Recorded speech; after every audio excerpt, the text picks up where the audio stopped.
পশ্চিম বাংলায় একটা চোরের সরকার চলছে, একটা অডিও শোনাবো।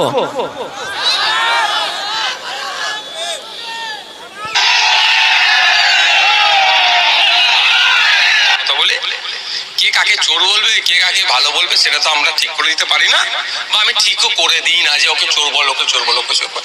যখন রাস্তা দিয়ে যাচ্ছিলাম কিছু কুকুর ঘেবুর করছিল, আমি একটু দাঁড়ালাম, দাঁড়িয়ে একটুখানি প্রোটেস্ট করলাম, চুপ হয়ে গেল, তারপর আমি আস্তে আস্তে চলে গেলাম। সকাল সন্ধ্যে এরা চোর চোর স্লোগান শুনছে। কালকে কতবার এরা চোর চোর শুনেছে জানেন? বলছে 1 2 3 4 তৃণমূলের সবাই চোর, বিধানসভার মধ্যে বলেছে, শুনেছি আমি নিজে কানে। বিজেপিরা তখন চিৎকার করতে পারেনি। আবার বলছে বলছে চাকরি চোর, গদি চোর, এদের বিরুদ্ধে বললো, সেটাও আমি শুনেছি। আবার বলেছে মমতা চোর, তৃণমূল চোর, সেটা আমি নিজে কানে শুনেছি। তখন তো হই হই করতে পারেনি। তৃণমূলের সবাই চোর বলেছে, তো তাহলে শওকত মোল্লা সাহেব ওর মধ্যে পড়ছে। এবারে শওকত মোল্লা সাহেব কয়লা চুরি করেছে না চাকরি চুরি করেছে, শওকত মোল্লা সাহেব ভালো বুঝবে, আমি সেটাতে যাবো, বিতর্কে যাবো না। তো সারাদিন তাহলে কালকে মানে চোর চোর শুনেছে না, বিধানসভায় চোর চোর শুনেছে 2 ঘন্টা ধরে, কনস্ট্যান্ট 2 ঘন্টা ধরে চোর। এ বলে 1 2 3 4 বিজেপির সবাই চোর, আবার অন্যজন বলে 1 2 3 4 তৃণমূলের সবাই চোর। আমার শুধু কানে চোর চোর চোর চোর চোর আওয়াজ, আমি খুব ভালো লাগছিল। এই তৃণমূলের নেতাদের ছেলেগুলো কলেজে যেতে পারছে না, জানেন তো? কারণ এদের গার্লফ্রেন্ড গুলো এখন ঠোঁট বাঁকাচ্ছে, মুখ বাঁকাচ্ছে, বলছে চোরের ছেলে। আর ছোট ছোট বাচ্চাগুলো স্কুল থেকে ফিরে এসে তার বাবাকে বলছে যে বাবা তুমি তৃণমূল পার্টিটার করো না, কারণ আমাকে সবাই কানাঘুষো করছে, চোরের ছেলে বলছে। তো এরা হচ্ছে এই রাজ্য সরকারটা চুরি করে গরিব মানুষের অর্থনৈতিক বুনিয়াদকে চুরি করেছে, গরিব খেটে খাওয়া শ্রমজীবী মানুষের পঞ্চায়েতের অধিকারটাকে লুট করেছে। এরা একটা ওই ঝড় জল হলে একটা ত্রিপল পর্যন্ত বাদ দেয় না, জানেন তো? এরা ত্রিপলটাও মার্কেটে বিক্রি করে যদি 200-100 টাকা যদি পায়। তো এরা গরিব মানুষের, যাদের ছেলে ছোট ছোট বাচ্চাদের মিড ডে মিলে চাল এবং মিড ডে মিলে ডিম, এর দপ্তরের খাদ্যমন্ত্রী জ্যোতিপ্রিয় মল্লিক এই চাল ডাল চুরির অপরাধেও তাকে জেল খাটতে হয়েছে। তাই এই চোরের সরকারকে 2026-এ আমাদেরকে বুঝে নিতে হবে। আমরা বলতে চাইছি, আমাদের বাড়িতে মা বাবা রেগে গেলে কি বলে? মা বাবা রেগে গেলে বা কাকা কাকিমা রেগে গেলে দুমুখো সাপ বলে না, এই দুমুখো সাপের মতো ব্যবহার করবি না বলে তো। আবার কখনো রেগে গেলে বলে সাপের মুখেও চুমু খায় আর ব্যাঙের মুখেও চুমু খায়, এরকম কথা শুনি তো আমরা। যদি বাড়িতে কাকা কাকিমা রেগে যায়, তো আমরা দুমুখো সাপ দেখিনি এখনো পর্যন্ত, কিন্তু আমরা এই রাজ্যের মুখ্যমন্ত্রীকে আমরা দেখেছি দুমুখো সাপ। কারণ এই রাজ্যের মুখ্যমন্ত্রী বলেছিলেন আমার লাশের ওপর দিয়ে এসআইআর করতে হবে, বলেছিল তো যে আমার লাশের ওপর দিয়ে এসআইআর করতে হবে। কিন্তু এই রাজ্যের নির্বাচন কমিশন এসআইআর চালু হয়েছে এবং সেই এসআইআর এর ফর্ম মাননীয় মুখ্যমন্ত্রীর বাড়িতে পৌঁছে গেছে।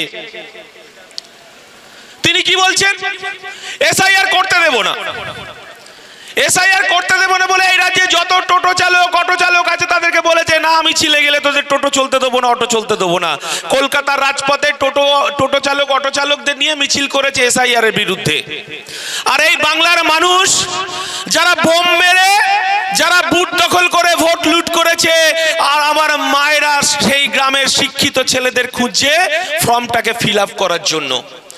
আমরা বলতে চাইছি এই রাজ্যের মুখ্যমন্ত্রী আপনি যে সন্ত্রাস তৈরি করেছেন, যে গরিব খেটে খাওয়া শ্রমজীবী মানুষের অধিকার লুট করেছেন, তার জবাব এই বাংলার মানুষ 2026-এ আপনাদের ইঞ্চিতে ইঞ্চিতে বুঝিয়ে দেবে।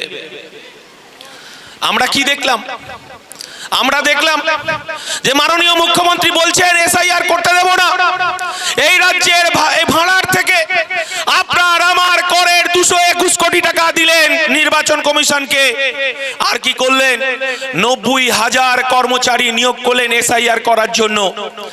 আর এই রাজ্য সরকারের সরস্বতী প্রেস যে ফর্মগুলো আপনার বাড়িতে পৌঁছেছে, সেই ফর্মগুলো এই মমতা বন্দ্যোপাধ্যায় সরস্বতী প্রেস থেকে ছাপানো হয়েছে।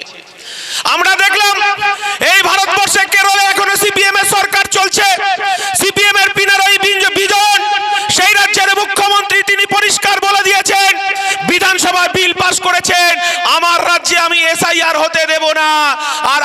রাজ্যের দুমুখ মুখ্যমন্ত্রী, যিনি সাপের মুখেও চুমু খান আর ব্যাঙের মুখেও চুমু খান, এই রাজ্যে এসআইআর চালু করে তিনি এনআরসির পথে পা বাড়িয়ে দিয়েছে। আমরা বলতে চাইছি, এই রাজ্যের মুখ্যমন্ত্রী, আপনি হিজাব পরুন, আপনি বোরখা পরুন, আপনি সুবহানাল্লাহ, আপনি ইনশাআল্লাহ বলে এই রাজ্যে সংখ্যালঘু মুসলমানদের ভয় দেখিয়ে আপনি হিন্দু মুসলমানের ভোট ভাগ করেছেন। আরে ভাই, বাঘের বাচ্চা ঢুকবে, একটু আস্তে, একটু আস্তে। কি হয়েছে, কি সমস্যা এখানে, কি সমস্যা? হ্যাঁ,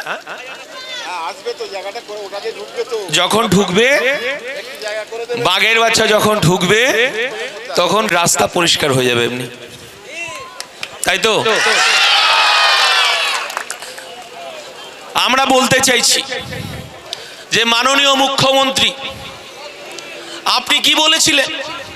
আপনি বলেছিলেন ডবল ডবল চাকরি দেব, ডবল ডবল মাদ্রাসা হবে, ডবল ডবল স্কুল হবে, ডবল ডবল কলেজ হবে, ডবল ডবল কারখানা হবে।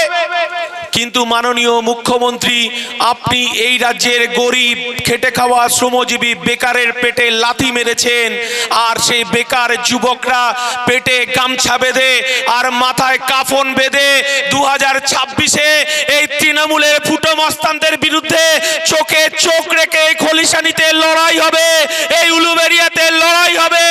ভাঙড়ের সঙ্গে সঙ্গে এই উলুবেড়িয়া থেকে বিধানসভায় খাম চিহ্ন যাবে, সেই লড়াই আমাদের শুরু হয়েছে আজকে। এই লড়াই আপনারা যদি মনে করেন যে আপনারা শুধু কয়েকজন পুলিশকে দিয়ে মিথ্যে মামলা দেবেন আর কয়েকটাকে জেলে আটকে রাখবেন, আমার রাজ্যের যিনি চেয়ারম্যান, ভাঙড়ের বিধায়ক, আমাদের প্রাণপ্রিয়, আমাদের সেনা প্রধান, তিনি রাজ্যের মুখ্যমন্ত্রীকে 3 বার আমরা চিঠি করেছিলাম। আমরা কি বলেছিলাম? মাননীয় মুখ্যমন্ত্রী, আপনি এই বাংলায় সংখ্যালঘু মুসলমান ভাইদের যারা বেকার যুবক আছে, শিক্ষিত যুবক আছে, তাদেরকে কোটা বাতিল হয়ে গেল, তাদের ওবিসি সার্টিফিকেটটা আর কাজে লাগানো যাচ্ছে না, ওবিসি বাতিল করে দিল। আমরা বলতে চাইছি, আমার সংখ্যালঘু পরিবারের আমার শিক্ষিত মেয়েটা নার্সিং ট্রেনিং নিতে পারছে না, মেডিকেল কলেজের ট্রেনিং নিতে পারছে না, সরকারি চাকরি পরীক্ষায় কোটায় ফর্ম ফিল আপ করতে পারছে না। ঠিক অনুরূপ ভাবে আমার বেকার যুবক, শিক্ষিত যুবকরা ওবিসি সার্টিফিকেটের জন্য তারা কোটায় চাকরি পাচ্ছে না, মেডিকেলের সুযোগ পাচ্ছে না। আমরা সেদিন মাননীয় মুখ্যমন্ত্রীকে বলেছিলাম, এই হাওড়া, এই উলুবেড়িয়া, মালদা, মুর্শিদাবাদ, উত্তর দিনাজপুর, উত্তর 24 পরগনা, দক্ষিণ 24 পরগনায় হাজার হাজার আমার পরিযায়ী শ্রমিক এই রাজ্যের কাজ না থাকার কারণে এই রাজ্যের জব কার্ড মাননীয় মুখ্যমন্ত্রী দালালগুলো চুরি করেছে, আর বিজেপি জব কার্ড বন্ধ করে দিয়েছে। পেটের জ্বালায় তার সন্তানদের মানুষ করার জন্য, লেখাপড়া শেখার জন্য তারা বাংলার বাইরে গিয়ে তারা কাজ করছে, আর প্রতিদিন এই উলুবেড়িয়াতে জানে যান নামাজে আমার প্রিয়জনের কফিন বন্দি দেহ ঢুকছে আমার গ্রামে। আমরা মাননীয় মুখ্যমন্ত্রীকে বলেছিলাম, পরিযায়ী শ্রমিকদের তথ্য আপনাকে দিতে হবে, পরিযায়ী শ্রমিকের পরিবারকে 10,000 টাকা করে দিতে হবে, তাদের শিক্ষার ব্যবস্থা করতে হবে, তাদের স্বাস্থ্যের ব্যবস্থা করতে হবে। আমাদেরকে ধর্মতলায় একটু জায়গা দিন মাননীয় মুখ্যমন্ত্রী।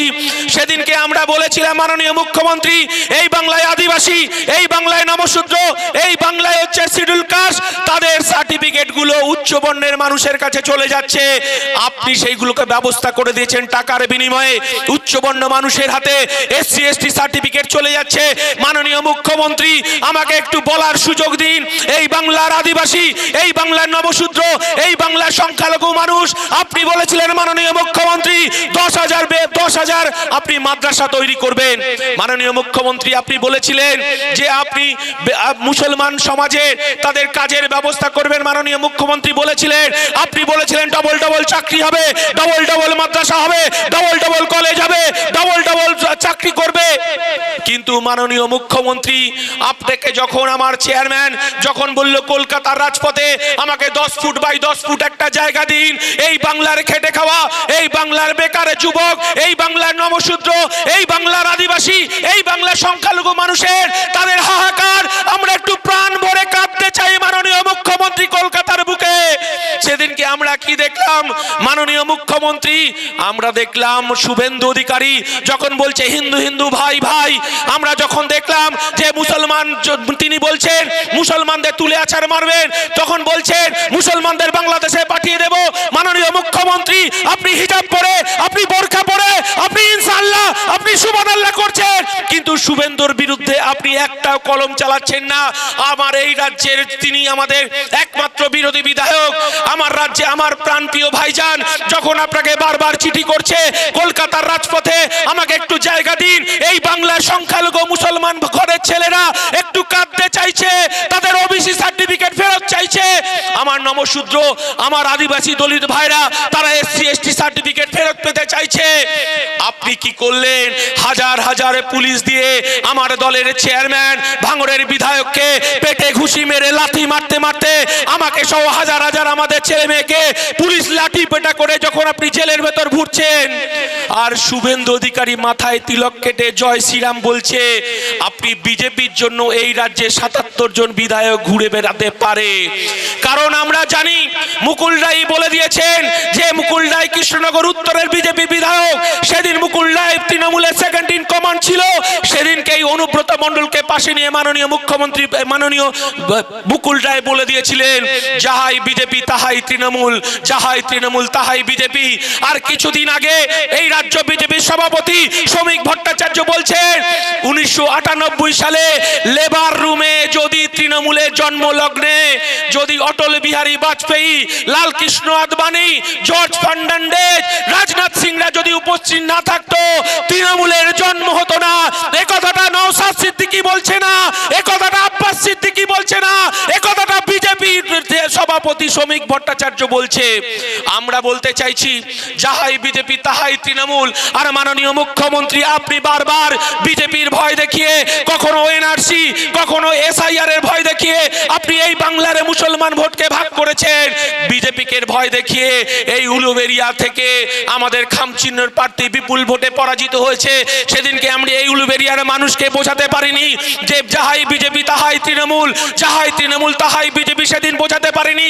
কিন্তু যখনই নির্বাচন আসে তখনই আমরা দেখেছি কখনো এনআরসি কখনো এসআইআর এর এই ভোট ষড়যন্ত্রের ফাঁদ পেতে মাননীয় মুখ্যমন্ত্রী হিন্দু মুসলমানকে ভাগ করতে চাইছেন। আমরা বলতে চাইছি আপনি হিন্দু মুসলমান ভাগ করতে চাইছেন, আর এই বাংলা নেতাজির বাংলা, এই বাংলা বিনয় বাদল দীনেশের বাংলা, এই বাংলা মাতঙ্গিনীর বাংলা, এই বাংলা রবীন্দ্রনাথের বাংলা, এই বাংলা বিবেকানন্দের বাংলা, এই বাংলায় কাজী নজরুলের শ্যামা সংগীত আমার মন্দিরে বাজে, এই বাংলাকে হিন্দু মুসলমানের ভাগ করা যাবে না।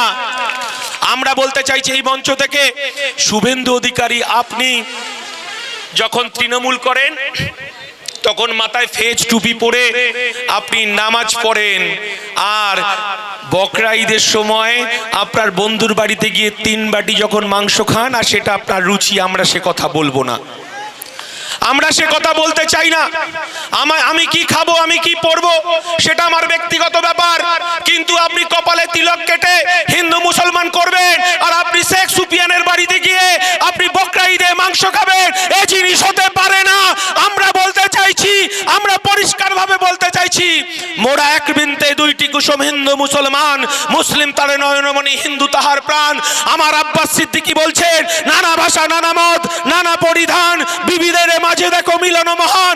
আমার ইন্ডিয়ান সেকুলার ফ্রন্ট বলছে আমার মুসলমান ভাইরা মসজিদে যাবে, মাথায় টুপি পরে নিরাপদে নামাজ পড়বে। আমার পার্টি বলছে আমার হিন্দু ভাইরা, আমার হিন্দু মায়েরা মন্দিরে গিয়ে ঘন্টা বাজাবে, মন্দিরে গিয়ে শাঁখ বাজাবে। আমার মতুয়া ভাইরা তারা ডঙ্কা বাজিয়ে হরিচাঁদ গুরুচাঁদের পুজো করবে। আমার খ্রিস্টান ভাইরা গির্জায় গিয়ে প্রার্থনা করবে। আর শুভেন্দু অধিকারী যদি বলেন হিন্দু হিন্দু ভাই ভাই, মাননীয় মুখ্যমন্ত্রী বলে দিয়েছেন যে আপনার অনেকগুলো ট্রলার আছে, অনেকগুলো পেট্রোল পাম্প আছে, অনেকগুলো হোটেল আছে, আপনি আপনার পেট্রোল পাম্পে লিখুন হিন্দু হিন্দু ভাই ভাই, মুসলমানের তেল নাই। আপনি একবার লিখে দেখান হিন্দু হিন্দু ভাই ভাই, মুসলমান হিন্দু ভাইদের তেল আমি ফ্রিতে দিয়ে দেই। আপনি আগুন নিয়ে খেলছেন, এই বাংলায় কখনো হিন্দু মুসলমানকে ভাগ করা যায়নি। আপনি 1992 সালে ফিরে যান, সেদিন বাবরি মসজিদ ধ্বংস হয়েছিল। একদিন ভারতবর্ষের বিজেপি এবং আরএসএস এবং বজরং দল সেদিন ভারতবর্ষের সংস্কৃতি, ভারতবর্ষের কৃষ্টি, ভারতবর্ষের ঐতিহ্য, ভারতবর্ষের সংস্কৃতি, সেদিন রাম মন্দিরকে কেন্দ্র করে বাবরি মসজিদকে ভেঙে টুকরো টুকরো করে দেওয়া হয়েছিল। আমরা সেদিনকে দেখেছিলাম এই ভারতবর্ষের উত্তরপ্রদেশ চলছে, বিহার চলছে, ঝাড়খণ্ড চলছে, গুজরাট চলছে, তামিলনাড়ু চলছে, কেরল চলছে। সেদিনকে আমাদের বলতেই হয় যে এই রাজ্যের মুখ্যমন্ত্রী ছিলেন জ্যোতি বসু। আমরা সেদিনকে অনেক ছোট ছিলাম, আমার মা ভয় পেয়ে গিয়েছিল, মা ভয় পেয়ে বাবা তাড়াতাড়ি বাড়ি চলে এসেছিল। কিন্তু আমার বাবা সেদিনকে বলল যে ভয়ের কোনো কারণ নাই, কারণ আমার বাবা সেদিনকে পাশের গ্রামের মুসলমান পাড়ায় মসজিদ কমিটির সঙ্গে মিটিং করে সেদিনকে আমার বাবা যখন বাড়িতে ফিরে আসলো যে আমাদের আর কোনো ভয় নেই, কারণ আমরা পাশের পাড়ায় মসজিদ কমিটির সঙ্গে মিটিং করে এসেছি। যে সারা ভারতবর্ষে আগুন জ্বলছে, রেডিওর তখন বার্তা, টিভি ছিল না, রেডিওর বার্তায় তখন আমার দাদু বসে বসে শুনছে সারা ভারতবর্ষে সাম্প্রদায়িক দাঙ্গায় আগুন জ্বলছে। আর আমার বাবা তখন পাশের মুসলমান পাড়ায় মসজিদ কমিটির সঙ্গে মিটিং করে ফিরে আমার মাকে আশ্বস্ত করছে যে আমাদের কোনো ভয় নাই। কারণ আমার সেদিনকে বাবা সেদিনকে আমার মাকে বলেছিল যে আমরা আজকে সারা রাত পাহারা দেব। ও পাড়ার আমার চাচা, ও পাড়ার আমার চাচি, আমার কাকা, আমার কাকি সেদিন বুক চিতিয়ে আমরা পাহারা দিয়েছিলাম মসজিদকে। আর ও পাড়ার আমার চাচা, ও পাড়ার আমার চাচি, আর এ পাড়ার আমার কাকা কাকি সেদিনকে বুক চিতিয়ে মন্দির পাহারা দিয়েছিলাম। এই বাংলা সংস্কৃতির বাংলা, এই বাংলায় যদি শুভেন্দু অধিকারীর মনে করে হিন্দু মুসলমানের ভাগ করবে, আমরা বলতে চাইছি সেদিন আমরা দেখেছিলাম জ্যোতি বসু বলেছিলেন যে এই বাংলায় সাম্প্রদায়িক দাঙ্গা আমি হতে দেব না। আমি আমার পুলিশ প্রশাসনকে বলে দিয়েছি, দাঙ্গাবাজরা কখনো সিপিএম হতে পারে না, দাঙ্গাবাজরা কখনো তৃণমূল হতে পারে না, দাঙ্গাবাজরা কখনো কংগ্রেস হতে পারে না, দাঙ্গাবাজরা কখনো ফরওয়ার্ড ব্লক হতে পারে না। আমি আমার পুলিশকে বলেছি কেউ যদি দাঙ্গা করতে আসে তার মাথা লক্ষ্য করে গুলি করতে হবে। কিন্তু আর মাননীয় মুখ্যমন্ত্রী আপনি হিজাব পরে যখন ইনশাআল্লাহ সুবহানাল্লাহ করছে, আর তখন উলুবেড়িয়াতে আমরা দেখছি মন্দির ভাঙা হচ্ছে, উলুবেড়িয়াতে দেখছি মসজিদ ভাঙা হচ্ছে। আপনি আসলে কি বার্তা দিতে চাইছেন? শুভেন্দু অধিকারী কে? আসলে তিনি তৃণমূলের বড় নেতা, তাকে বিজেপিতে পাঠানো হয়েছে হিন্দু মুসলমানের ভোটটাকে ভাগ করার জন্য। আমরা বলতে চাইছি মমতা বন্দ্যোপাধ্যায়, আপনি সংখ্যালঘু মুসলমানদের দুধের গাই বানিয়ে আপনি পকেটে পুরতে চেয়েছিলেন। এই বাংলার মুসলমান যুব সমাজ, এই বাংলার আমার চাচারা, এই বাংলার চাচিরা, তারা এসআইআর এর ফর্ম ফিল আপ করবে। আর আমার নওশাদ সিদ্দিকী বলছে একটাও যদি আমার বৈধ ভোটার বাদ যায়, সে মুসলমান হতে পারে, সে নমশূদ্র হতে পারে, সে আদিবাসী হতে পারে। রাস্তার লড়াই রাস্তায় বুঝে নেব, আর হাইকোর্ট সুপ্রিম কোর্টে বুঝে নেব। যেভাবে ওয়াকফ সংশোধনী বিল আমি আটকে দিয়েছি সেইভাবেই লড়াই জারি থাকবে। তার নাম আইএসএফ, তার নাম নওশাদ সিদ্দিকী। এই লড়াই আমাদের জারি থাকবে। আর তৃণমূলের ফুটো মস্তানরা যদি মনে করে এপাড়ার সালাম ওপাড়ার কালামকে একটু নাড়াচাড়া ঝাঁকুনি দিয়ে তারা ভাবছে হয়তো তৃণমূল তাদেরকে তৃণমূল করাবে, শুনে যান, নওশাদ সিদ্দিকীর মেরুদণ্ডটা সোজা রেখে লড়াই করছে আমার দলের সেনাপতির নাম নওশাদ সিদ্দিকী। মমতা বন্দ্যোপাধ্যায় সেদিনকে বুঝে গিয়েছিল, সেদিনকে আমাদেরকে হাজার খানেক পুলিশ দিয়ে টিয়ার গ্যাস দিয়ে আমাদেরকে মারতে মারতে সেদিনকে আমাদের লালবাজারে নিয়ে গিয়েছিল। আপনি পারেননি আমাদেরকে কিনতে, আপনি পারেননি টাকা দিয়ে কিনতে, পারেননি আপনি ক্যাবিনেট মন্ত্রী দিয়ে কিনতে। সেদিনকে আমাদের জেলের ভেতর উলঙ্গ করতে চেয়েছিলে। আমার দলের চেয়ারম্যান সেদিনকে বলে দিয়েছিল যে আমি পীরজাদা মুসলমান ঘরের ছেলে, আমাকে ৫ ওয়াক্ত নামাজ পড়তে হয়। পুলিশের বুটের শব্দ যত রাত বেড়েছে, পুলিশের বুটের শব্দ সব বেজে উঠেছে। সেদিনকে বারবার বলছি ওপর তলার নির্দেশ, আপনাকে এই পোশাক খুলতে হবে। সেদিন আমার পীরজাদা নওশাদ সিদ্দিকী, আমার প্রাণপ্রিয় ভাইজান, এই বাংলার একমাত্র বিধায়ক, সেদিন বলে দিয়েছিল আপনি বলে দিন আপনার ওপরওয়ালাকে আমি মরে গেলেও আমি আমার পোশাক খুলবো না, আমাকে ৫ ওয়াক্ত নামাজ পড়তে হয়। এই লালবাজার থেকে আমার লাশ বেরোবে, তবু আমি আমার ড্রেস খুলবো না। আর যে ঘটনা এই লালবাজারের বিরুদ্ধে, লালবাজারের ভেতরে আপনারা ঘটাচ্ছেন, আর এই খবর যদি এই লালবাজারের বাইরে যায়, এই বাংলায় যে আগুন জ্বলবে, মমতা বন্দ্যোপাধ্যায়ের পুলিশের ক্ষমতা নেই সেই আগুনকে নেভানোর। আমরা বলতে চাইছি আমরা বলতে চাইছি যে হিন্দু মুসলমানের তাস খেলবেন না।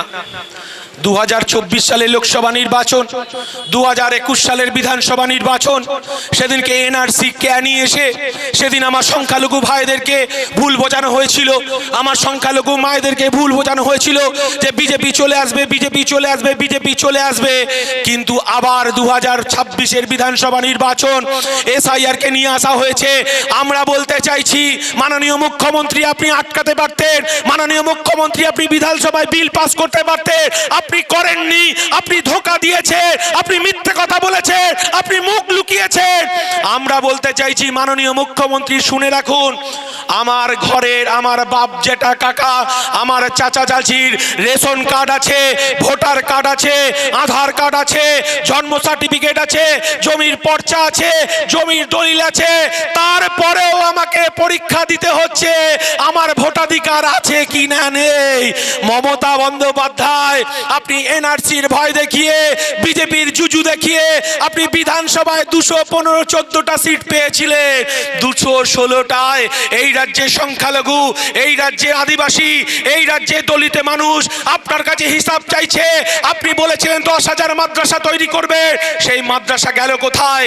আপনি বলেছিলেন প্রত্যেকটা জেলায় জেলায় আপনি আলিয়া ইউনিভার্সিটির ক্যাম্পাস তৈরি করবেন, কোথায় গেল আলিয়া ইউনিভার্সিটির ক্যাম্পাস? আমরা দেখেছিলাম বামফ্রন্ট আমলে তবু কিছু মুসলমান আমার যুবক বেকার যুবকদের তাদের চাকরির অন্তত 1-2-3% ছিল। মাননীয় মুখ্যমন্ত্রী আপনাকেই বলতে হবে যে আমার মুসলমান সমাজ সেদিনকে পরিবর্তন করেছিল, 34 বছরের বামফ্রন্ট সরকারকে সরিয়েছিল। আমার চাকরি কোথায় গেল? আমার চাকরি দিতে হবে। মাদ্রাসা যেগুলো বেঁচে আছে মাদ্রাসাগুলোর করুণ অবস্থা। মাননীয় মুখ্যমন্ত্রী আপনি হিজাব পড়ুন, আপনি হিজাব পড়বেন, আপনি ইনশাআল্লাহ আপনি সুবহানাল্লাহ করবেন, কিন্তু 10,000 মাদ্রাসা কোথায় গেল? বেকার যুবকের চাকরি কোথায় গেল? আলিয়া ইউনিভার্সিটির ক্যাম্পাস কোথায় গেল? এ জবাব তো আপনাকে দিতে হবে মাননীয় মুখ্যমন্ত্রী। আমরা কি দেখলাম? আমরা দেখলাম ওয়াকফ সংশোধনী বিল 2025 পার্লামেন্টে বিজেপি নিয়ে আসলো, আর এই রাজ্যে ধর্মপ্রাণ মুসলমান মানুষ তারা রাস্তায় নেমে প্রতিবাদ করলো। তারা বলছে যে আমার বাপ জেঠা কাকারা আমাদেরকে ওয়াকফ সম্পত্তি দিয়ে গেছে, এই ওয়াকফ সম্পত্তি আমরা কোনো মতেই বেহাত হতে দেব না। আমার বাপ জেঠার কবরস্থান কখনোই বেদখল হতে দেব না।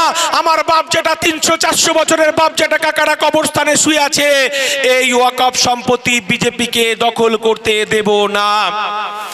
সেদিন যখন আমার ধর্মপ্রাণ ভাই, আমার ধর্মপ্রাণ মায়েরা রাস্তায় নেমে প্রতিবাদ করছে, এই মাননীয় মুখ্যমন্ত্রী সেদিনকে উনি বলেছিলেন গুলোগুলি হবে না। যদি ওয়াকফ নিয়ে আন্দোলন করতে হয় দিল্লিতে গিয়ে আন্দোলন করতে হবে। এই বাংলার আমরা আমার বাপ জেঠা কাকারা সেই ওয়াকফ সম্পত্তি দিয়ে গেছিল, সেদিন আমরা আটকাতে পারিনি। পার্লামেন্টে আমাদের কোনো এমপি ছিল না। সেদিন যদি আমার এই বাংলার মানুষ, এই উলুবেরিয়ার মানুষ খাম চিহ্নে ভোট দিত, তাহলে পার্লামেন্টে অন্তত 294 জন এমএলএর মধ্যে একজন এমএলএ 293 জনের এবং পিসি ভাইপো আর শুভেন্দু অধিকারীর যদি রাতের ঘুম হারাম করে দিতে পারে, এই উলুবেরিয়া থেকে যদি একটা খাম চিহ্ন পার্লামেন্টে যেত, নরেন্দ্র মোদীরও রাতের ঘুম হারাম করে ছেড়ে দিত। এই কথাটা আমরা বুক চিতিয়ে বলতে পারি। কিন্তু আমরা কি দেখলাম? ওয়াকফ সংশোধনী বিল আটকাতে পারলাম না। কিন্তু আমরা দেখেছি তামিলনাড়ুর মুখ্যমন্ত্রী, তামিলনাড়ুতে 6% মুসলমান বাস করে, তামিলনাড়ুতে 6% মুসলমান বাস করে। সেদিন আমরা দেখলাম তামিলনাড়ুর মুখ্যমন্ত্রী স্ট্যালিন সুপ্রিম কোর্টে গিয়ে মামলা করেছে। আমরা দেখলাম এই পশ্চিম বাংলায় মমতা বন্দ্যোপাধ্যায় হিজাব পরে, বোরকা পরে, কখনো ইনশাআল্লাহ কখনো সুবহানাল্লাহ, এই রাজ্যে 30% মুসলমান যারা মমতা বন্দ্যোপাধ্যায়কে 14 তলায় বসিয়ে রেখে দিয়েছে, তাদেরকে বলছে গুলি করা যাবে না। আমরা বলতে চাইছি তাদের হকের দাবি, তাদের বেঁচে থাকার দাবি, তাদের কবরস্থান রক্ষার লড়াই, তখন আমাদের কোনো এমপি ছিল না। আমার এই ছিপছিপে রোগা চেহারার ছেলেটা, আমার দলের চেয়ারম্যান, আমাদের সেনাপতি সেদিন আইনজীবীদের নিয়ে সুপ্রিম কোর্টে গিয়ে মামলা করেছে, আমরা আটকাতে পেরেছি, এটাই আমাদের সাফল্য। আর মাননীয় মুখ্যমন্ত্রী এসআইআর নিয়ে তিনি যে ভুল বোঝাতে চাইছেন, বাংলার মা বোনেরা আপনারা এসআইআর নিয়ে কি ভয় পাচ্ছেন? জোরে বলুন, ভয় পাচ্ছেন? এটা হচ্ছে মমতা বন্দ্যোপাধ্যায়, শুভেন্দু অধিকারীদের ষড়যন্ত্র। কেন জানেন? 2014 সালে যখন বিজেপি ক্ষমতায় আসবে তখন কি বলেছিল? বছরে 2 কোটি বেকারের চাকরি হবে, কৃষকদের বিদ্যুৎ ফ্রি হবে, ইলেকট্রিক বিল ফ্রি হবে বলেছিল তো। আর কি বলেছিল? জিরো ব্যালেন্সে 15 লক্ষ টাকা ঢুকবে, আর বিদেশ থেকে যে কালো ধন আছে, কালো ধন ফেরত নিয়ে আসবো। বড় বড় স্বপ্ন দেখিয়েছিল, ভারতবর্ষের মানুষ বিশ্বাস করেছিল। আর মাননীয় মুখ্যমন্ত্রী বলেছিলেন ডবল ডবল চাকরি হবে, ডবল ডবল কারখানা হবে, ডবল ডবল মাদ্রাসা হবে, ডবল ডবল আলিয়া ইউনিভার্সিটি হবে। আসলে একজন বলছে বিকাশ আর মাননীয় মুখ্যমন্ত্রী বলছে উন্নয়ন, দুটো একই টাকা রিপিট।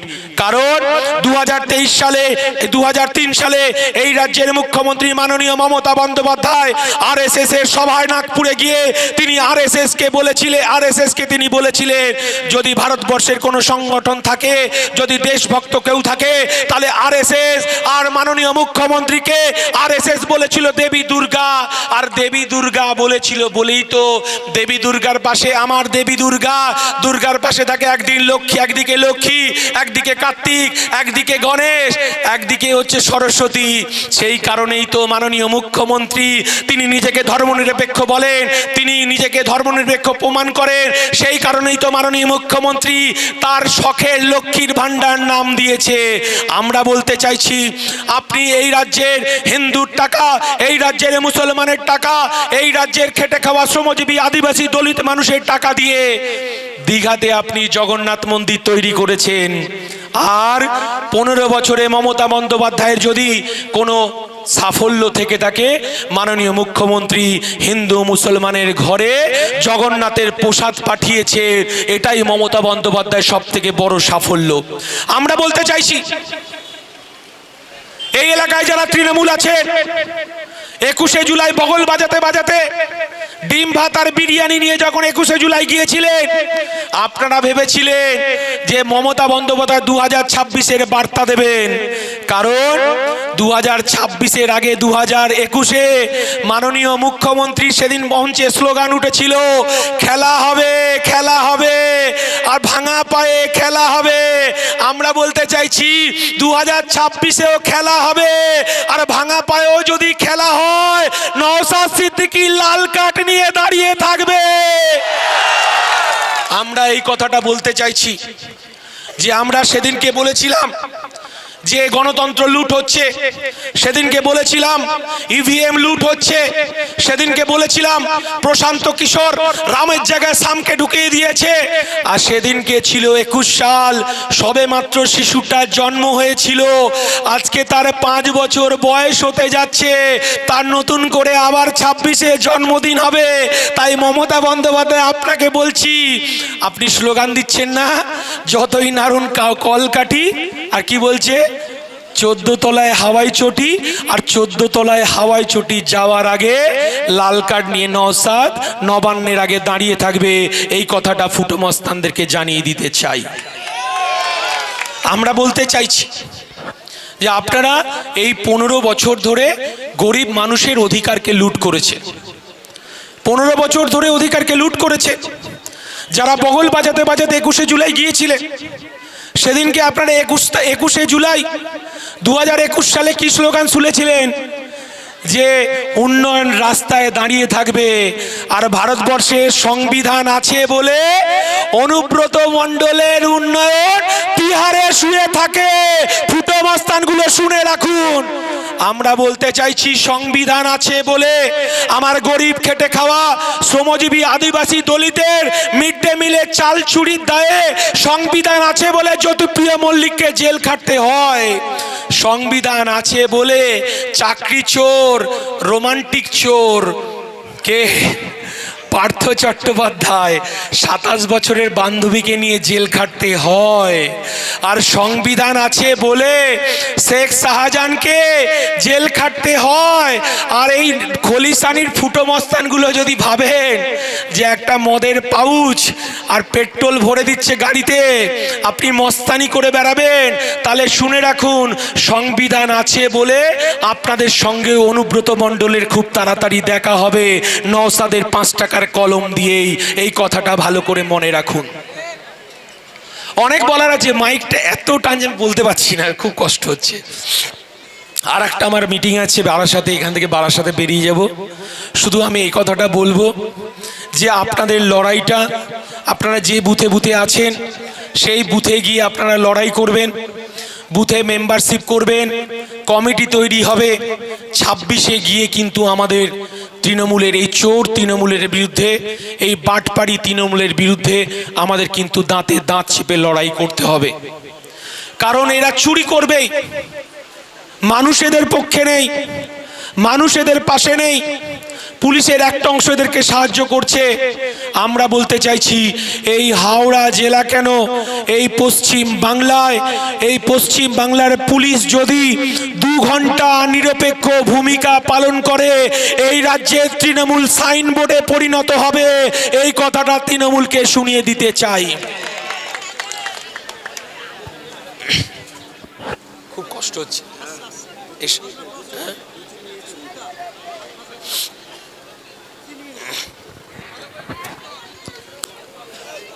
আর কিছু শুনবেন?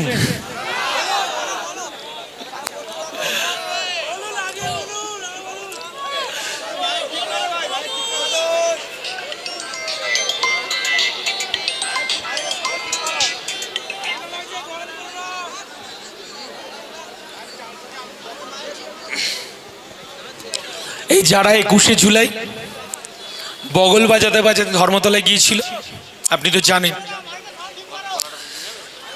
সেদিন 2007 সাল আমরা কি দেখলাম? আমরা দেখলাম এই রাজ্যের মুখ্যমন্ত্রী বুদ্ধদেব ভট্টাচার্য, এই রাজ্যের পুলিশ মন্ত্রী বুদ্ধদেব ভট্টাচার্য। সেদিনকে আমরা দেখলাম যে একটা লাশ দমদমের পাতি পুকুরের ধারে পড়ে থাকতে দেখেছিলাম আমরা। তার নাম রিজওয়ানুর রহমানকে মনে আছে আপনাদের? সেদিনকে আমরা দেখেছিলাম রিজওয়ানুর রহমানের অপরাধ কি ছিল? রিজওয়ানুর রহমানের অপরাধ ছিল লাক্স কোজির অশোক টোডির মেয়েকে ভালোবাসার জন্য সেদিনকে তাকে প্রাণ দিতে হয়েছিল। সেদিনকে এই বাংলার বিরোধী নেত্রী, সেদিনকে আমরা দেখলাম কলকাতার রাজপথে একদিকে রিজওয়ানুর রহমানের দাদা রুকমানুর রহমান, একদিকে রিজওয়ানুর মাকে নিয়ে কলকাতার রাজপথে হাজার হাজার মানুষকে নিয়ে মিছিল করছে, বলছে যে বুদ্ধদেব ভট্টাচার্যের পদত্যাগ দাবি করছে। কি হলো ভাই? কি কি কি হলো? কি হলো? চেঁচামেচি করলে আমি তাহলে বলবো না।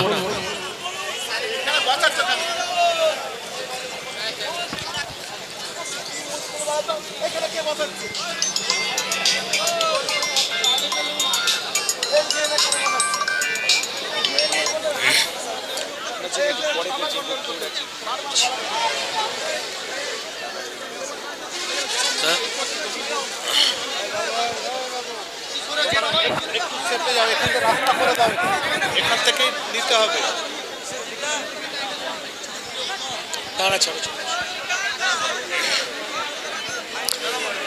এই ভাই শুনবেন তো? বলবো তো নাকি? বলবো তো? তা সেদিনকে আমরা কি দেখলাম? সেদিনকে আমরা দেখলাম রিজওয়ানুর ডেড বডিটা পাতি পুকুরের ধারে, দমদমের পাতি পুকুরের ধারে পড়ে থাকতে। সেদিনকে এই রাজ্যে, এই বাংলার অগ্নিকন্যা, এই বাংলা সততার প্রতীক, এখন আর সততার প্রতীক লেখে না। কেন জানেন তো সততার প্রতীক লেখে না? সেদিনকে বাংলার অগ্নিকন্যা একদিকে রিজওয়ানুর মাকে নিয়ে, একদিকে রিজওয়ানুর দাদাকে নিয়ে কলকাতার রাজপথে হাজার হাজার মানুষকে সঙ্গে নিয়ে সেদিনকে ইনসাফ চেয়েছিল। সেদিনকে মাননীয় মুখ্যমন্ত্রী বলেছিলেন যে মুসলমানদের ওপর বুদ্ধদেব ভট্টাচার্যের পুলিশ অত্যাচার চালাচ্ছে, এই বাংলায় মুক্তি চাই, বুদ্ধদেব ভট্টাচার্যের পদত্যাগ চাই। আর আমরা আজকে এই মঞ্চ থেকে বলছি যে আজও পর্যন্ত মাননীয় মুখ্যমন্ত্রী 2011 সালে আপনি মুখ্যমন্ত্রী হয়েছে, 15 বছর পূর্ণ হচ্ছে, এখনো রিজওয়ানুর রহমানের মা বুক চাপড়ে আর্তনাদ করছে, আমার রিজওয়ানুর রহমানের যারা মৃত্যু দিল তাদের সাজা হয়নি। আর ইন্ডিয়ান সেকুলার ফ্রন্ট বলছে আমার আমতার, আমার আমার সেই প্রতিবাদী কণ্ঠ, আমার আনিস খানকে এই রাজ্যের পুলিশ তাকে ছাদ থেকে ছুঁড়ে ফেলে মেরে দিল। আনিসের বাবা এখনো কবরস্থানে গিয়ে জিয়ারত করে আর দোষীদের শাস্তির দাবি চায়। আমরা বলতে চাইছি মাননীয় মুখ্যমন্ত্রী, আপনার 15 বছর হয়ে গেল, সেদিনকে রিজবানুর রহমানের বিচার দিতে পারেননি, আজকে আনিসের বাবার বিচার চাইছে, আনিসের বাবা ইনসাফ চাইছে, তামান্নার মা সোদপুরে বসে বুক চাপড়াচ্ছে আর ইনসাফ চাইছে, ওদিকে তিলোত্তমার মা ইনসাফ চাইছে, আর হচ্ছে তামান্নার মা নদিয়ায় চাপড়াতে বসে বুক চাপড়াচ্ছে ইনসাফের দাবিতে। আমরা দেখেছি হাঁসখালির সেই মেয়েটা, যে মেয়েটাকে রেপ করলো তৃণমূলের নেতার ছেলে, যে মেয়েটাকে জোর করে নিয়ে গিয়ে পুড়িয়ে দেওয়া হলো, তার মা বিচার চাইছে। সেদিনকে আমরা হাঁসখালিতে কি দেখেছিলাম? হাঁসখালিতে দেখেছিলাম যে তৃণমূলের নেতা হাঁসখালি সেই 14 বছরের মেয়েটাকে রেপ করে খুন করলো, রক্তে রক্তে সারা বিছানা ভিজে গেল, মেয়েটাকে হসপিটাল পর্যন্ত পাঠাতে দিল না, আর তৃণমূলের নেতারা সেদিনকে হাঁসখালি সেই মেয়েটাকে নিয়ে পুড়িয়ে মেরে দিয়েছিল। এবং তৃণমূল সেদিনকে হুকুম জারি করেছিল, তার শ্রাদ্ধ শান্তি পর্যন্ত করতে দেয়নি। সেদিনকে আমার নওশাদ সিদ্দিকী, আমার বিধায়ক, আমার চেয়ারম্যান সেদিন হাঁসখালিতে ছুটে গিয়েছিল, পাশের গ্রাম থেকে হিন্দু ব্রাহ্মণকে ডেকে নিয়ে এসে সৎ কাজ করেছিল। এর নাম ইন্ডিয়ান সেকুলার ফ্রন্ট, এর নাম নওশাদ সিদ্দিকী। যে নওশাদ সিদ্দিকী যেটা করে দেখাতে পারে, আর যখন নওশাদের বিরুদ্ধে পেরে উঠছে না, তখন হিন্দু পাড়ায় গিয়ে বলছে মুসলমানের দল, টুপি পরার দল, আর হিন্দু পাড়ায় গিয়ে কি বলছে? হিন্দু পাড়ায় বলছে মুসলমানের দল, আর মুসলমান পাড়ায় গিয়ে বলছে বিজেপির দালাল, বলছে না? আমরা বলতে চাইছি যে মমতা বন্দ্যোপাধ্যায়, আপনি 1998 সালে এই রাজ্যের বিজেপিকে ডেকে নিয়ে এসেছেন, কখনো আপনি কয়লা মন্ত্রী হয়েছেন, কখনো আপনি রেল মন্ত্রী হয়েছেন, কখনো দপ্তরবিহীন মন্ত্রী হয়েছেন। এই বাংলার মানুষ দেখেছে মাননীয় মুখ্যমন্ত্রী 2006 সাল পর্যন্ত পদ্মফুলের সঙ্গে আপনি জোট বেঁধে লড়াই করেছেন। এই বাংলার মানুষ দেখেছে দমদমে তপন শিকদার আর হচ্ছে আপনার কৃষ্ণনগরের সত্যব্রত মুখার্জি, জুলু মুখার্জি, দুজন বিজেপির সাংসদ, আর আপনি 7 জন সাংসদ নিয়ে দিল্লিতে বিজেপির অটল বিহারী বাজপেয়ী সরকারের আপনি মন্ত্রিত্ব গ্রহণ করেছেন। ইন্ডিয়ান সেকুলার ফ্রন্ট বলছে বাম আমলে এই রাজ্যে বিজেপির 2% 3% ভোট ছিল। মাননীয় মুখ্যমন্ত্রী, আপনাকে উত্তর দিতে হবে আজকে 2025 সালে দাঁড়িয়ে কি করে 42-43% বিজেপির ভোট হলো। কারণ এই বাংলার মানুষ জানে যে আপনি বিজেপিকে ডেকে নিয়ে এসে এই বাংলায় পদ্মফুলের চাষ করেছেন। আমরা এই কথাটাই বলতে চাইছি যে পশ্চিমবাংলার মাননীয় মুখ্যমন্ত্রী, তার যদি কোনো অপরাধ থাকে তাহলে তিনি এই রাজ্যের পদ্মফুলের চাষ করেছেন। খুব কষ্ট হচ্ছে, মাইকটাকে কিছু করা যাবে না?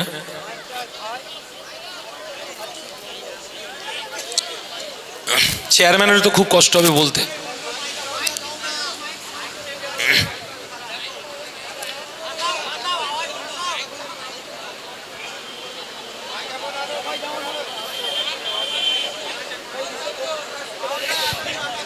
hello check hello my test hello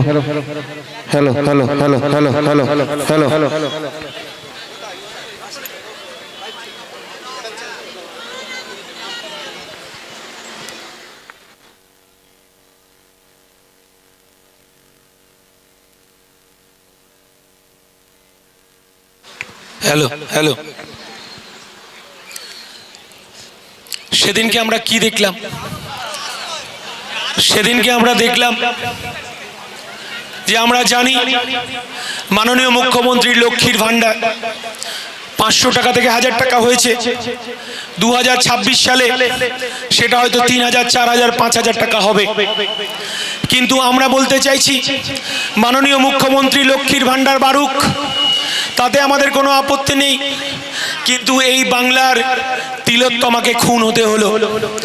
আপনার হাসপাতালে আমরা ইন্ডিয়ান সেকুলার ফ্রন্ট দাবি করছি প্রত্যেকটা জেলায় জেলায় একটা করে আরজি কর হোক, প্রত্যেকটা জেলায় জেলায় একটা করে পিজি হসপিটাল হোক, প্রত্যেকটা জেলায় জেলায় একটা করে সুপার মাল্টি স্পেশালিটি হসপিটাল হোক। আমরা এই দাবি জানিয়ে আসছি। যে আমরা বলতে চাইছি, এই বাংলার মানুষের কাছে আহ্বান করছি, একটাবার আমাদের পাশে দাঁড়ান, একটাবার আমাদের পাশে দাঁড়িয়ে খামচিহ্নকে বিধানসভায় পাঠান। 294 জন এমএলএর মধ্যে একটা এমএলএ যদি 293 জন এমএলএ রাতের ঘুম হারাম করে দিতে পারে, আর যদি কথার কথা 10টা এমএলএ যদি বিধানসভায় যায়, তাহলে বিধানসভাটা কি হবে? গরিব খেটে খাওয়া শ্রমজীবী মানুষের ভয়ে তাদের পালাতে বাধ্য থাকবে। আমরা বলতে চাইছি, এই লড়াই জারি রাখার জন্য যেখানে যেখানে খামচিহ্ন থাকবে সেখানে সেখানে ভাঙড়ের সঙ্গে বিধানসভায় তাদেরকে পাঠাতে হবে। এই লড়াই আমাদেরকে শুরু করতে হবে। মাননীয় মুখ্যমন্ত্রী, আমরা দেখলাম আরজি করে আমার বোনটা, তিলোত্তমা বোন, তাকে 113টা কামড়ের দাগ, তাকে খুন করা হলো, তাকে রেপ করা হলো। তার মৃত্যুকে নিশ্চিত করার জন্য তাকে আঘাত করে করে তাকে ছিন্ন বিচ্ছিন্ন করে দেওয়া হলো। আমরা আজও পর্যন্ত মাননীয় মুখ্যমন্ত্রী আমরা ইনসাফ পেলাম না।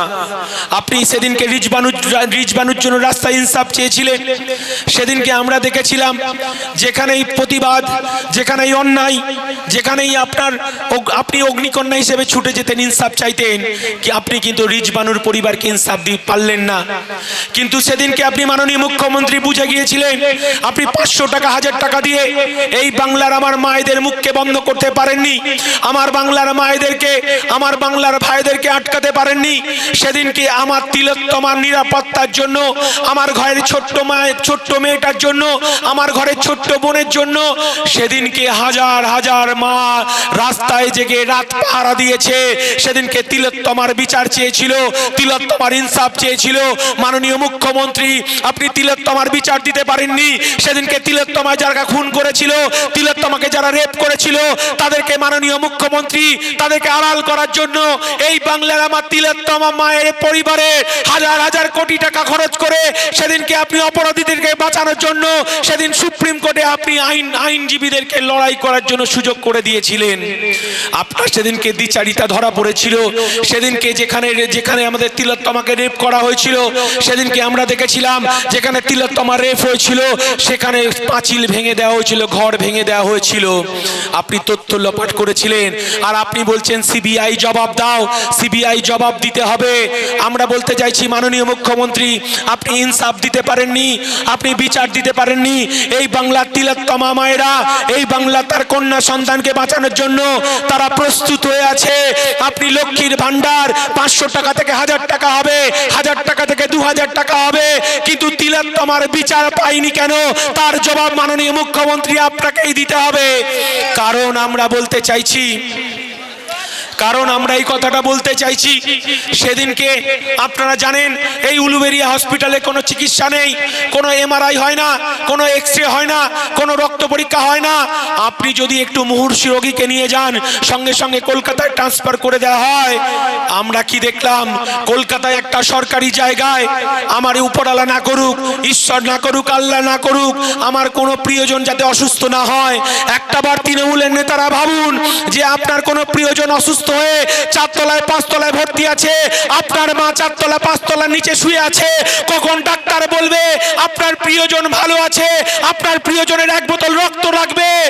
তৃণমূলের নেতারা কান খুলে শুনে রাখুন, আপনার মা আরজি করের নিচে শুয়ে আছে, আর আপনার প্রিয়জন 4 তলায় 5 তলায় ট্রিটমেন্টের জন্য তারা শুয়ে আছে বেডে। আর তিলোত্তমার মতো যদি তৃণমূলের হারমাতগুলো, তৃণমূলের সিভিকগুলো, তৃণমূলের দুষ্টুগুলো যদি আপনার মায়ের দিকে হাত বাড়ায়, তখন আপনার কেমন লাগবে? একবার এই কথাটা বলতে চাইছি যে সরকারি বেষ্টন, সরকারি পুলিশের বেষ্টনীতে, সরকারি জায়গায় যদি আমার একজন ডাক্তার 36 ঘন্টা ডিউটি করার পর তার শরীরটা যখন এলিয়ে গেছিল, তাকে নেকড়ের মতো কামড়ানো হয়েছে, তাকে খুন করা হয়েছে। আমরা বলতে চাইছি এই বাংলার আমার মায়েদের কোনো নিরাপত্তা নেই। 500 টাকা 1000 টাকা দিয়ে আমার মায়েদের নিরাপত্তাকে কেনা যাবে না। মাননীয় মুখ্যমন্ত্রী বলছেন, যখন কলেজ ক্যাম্পাসে আমার বোনগুলোকে ধর্ষণ করা হচ্ছে, যখন দুর্গা দুর্গাপুরে আমার কলেজ ক্যাম্পাসের বাইরে যখন ধর্ষণ করা হচ্ছে, আমার রাজ্যের মাননীয় মুখ্যমন্ত্রী বলছেন রাত্রি 8টার পর মেয়েরা বাইরে বেরোবেন কেন? আর আমার মায়েদের কাছে আবেদন রাখছি, আপনি 500 টাকা 1000 টাকা দিয়ে মাননীয় মুখ্যমন্ত্রী আবার ভোট কিনতে চাইবে, আমাদেরকে রাস্তায় দাঁড়িয়ে বুক চিতিয়ে লড়াই করতে হবে। এই 1000 টাকা 500 টাকা 1000 টাকা 2000 টাকা হবে, এটা মমতা বন্দ্যোপাধ্যায় তার 35টা প্লট বিক্রি করার টাকা নয়। এই বাংলার খেটে খাওয়া, এই বাংলার আদিবাসী, এই বাংলার পিছিয়ে পড়া মানুষের করের টাকা দিয়ে লক্ষ্মীর ভান্ডার দেওয়া হয়। আর তৃণমূল বলতে চাইছে তৃণমূলকে ভোট না দিলে লক্ষ্মীর ভান্ডার বন্ধ হয়ে যাবে। এগুলো হচ্ছে সরকারি পয়সায় তারা যে মোচ্ছব করে বেড়াচ্ছে। আমরা বলতে চাইছি অনেক খেলা হয়েছে, অনেক খেলাধুলা হয়েছে, অনেক মেলা হয়েছে, অনেক কিছু হয়েছে, একবার মানুষের জন্য লড়াইটা করতে হবে। মাননীয় মুখ্যমন্ত্রী, আমরা কি দেখলাম? করের টাকা দিয়ে যেটা বলতে বলতে খেয়ে হারিয়ে গিয়েছিলাম। 21শে জুলাই যারা বগল বাজাতে বাজাতে ধর্মতলায় গিয়েছিল, যারা বগল বাজাতে বাজাতে তারা গিয়েছিল, আবার বোধহয় মাননীয় মুখ্যমন্ত্রী অনুব্রত মণ্ডলের কিছু নিদান দেবেন। সেদিন 21শে জুলাই মঞ্চ থেকে দাঁড়িয়ে আমরা কি দেখলাম? নচিকেতার গানটা শুনেছেন তো? ডান দিকে বাঁ দিকে সবাই নেতারা বসে রয়েছে, আর নচিকেতার গানটা আমার সেট করা নেই, খুঁজতে দেরি হবে। তখন নচিকেতা গান করছে যে ডান দিকে চোর, বাঁ দিকে চোর, সামনে চোর, পিছনে চোর। আমরা বলতে চাইছি 21শে জুলাই শহীদ দিবস নয়, 21শে জুলাই সেদিনকে আমরা মমতা বন্দ্যোপাধ্যায় এই বাংলার সংখ্যালঘু, এই বাংলার আদিবাসী, এই বাংলার বেকার যুবক, এই বাংলার খেটে খাওয়া শ্রমজীবী মানুষের বিরুদ্ধে পক্ষে কোনো কথা নেই। সেদিন মাননীয় মুখ্যমন্ত্রী বললেন আমি 400 কোটি টাকা খরচ করে দীঘাতে আমি জগন্নাথ মন্দির তৈরি করেছি। আমার নেতারা, তৃণমূলের নেতারা বগল বাজাতে বাজাতে শুনলেন তিনি কি বলছেন। রাজারহাটে এই বাংলার মানুষ ভরসা করেছিল, এই বাংলার মানুষ বিশ্বাস করেছিল। বামফ্রন্ট আমলে উইপ্রোর মতো ওখানে কারখানা হয়েছিল যেখানে আমার শিক্ষিত বেকার যুবকরা কাজ করবে। আমরা ভেবেছিলাম মাননীয় মুখ্যমন্ত্রী ওখানে হয়তো আর একটা উইপ্রোর হাব হবে, ওখানে আর একটা কম্পিউটার শিক্ষা কেন্দ্র হবে। কিন্তু আমরা কি দেখলাম? মাননীয় মুখ্যমন্ত্রী সেদিনকে মঞ্চে দাঁড়িয়ে বলছে যে ওখানে আমি আর একটা দুর্গা মন্দির তৈরি করতে চাই। আর আমরা কি দেখলাম?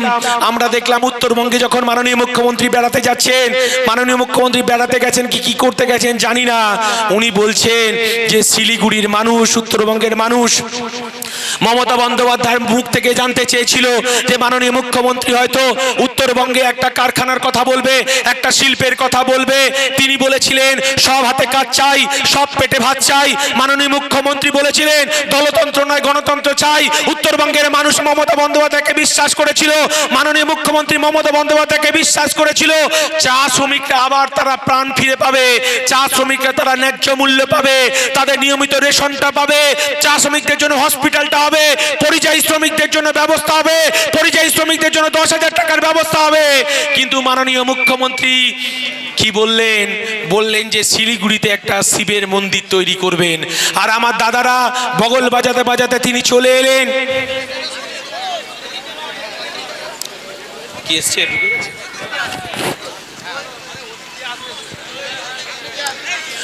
মাননীয় মুখ্যমন্ত্রী সেদিনকে দেখলাম, আর যারা তৃণমূলের নেতারা বগল বাজাতে বাজাতে গিয়েছিল। আমরা বলতে চাইছি মন্দির তো করবে ধর্মগুরুরা, মসজিদ করবে তো ধর্মগুরুরা। মাননীয় মুখ্যমন্ত্রী, আপনি এই বাংলার মুসলমানের করের টাকায়, হিন্দুর করের টাকায় আপনি কেন মন্দির মসজিদ করতে যাবেন? এই বাংলায় আপনি যে কালচার নিয়ে এসেছেন, হিন্দু মুসলমানকে ঢুকে গেছে। হ্যাঁ, হ্যালো, বলছিলাম আমাদের ভাইজান ঢুকে গেছে, আপনারা একটু এই জায়গা থেকে ওদিক চলে যান প্লিজ। রাস্তায় করে ভলেন্টিয়ার ভাইদেরকে বলবো এটা ক্লিয়ার করুন। ভলেন্টিয়ার ভাইদেরকে বলছি, হ্যালো, ভলেন্টিয়ার ভাইদেরকে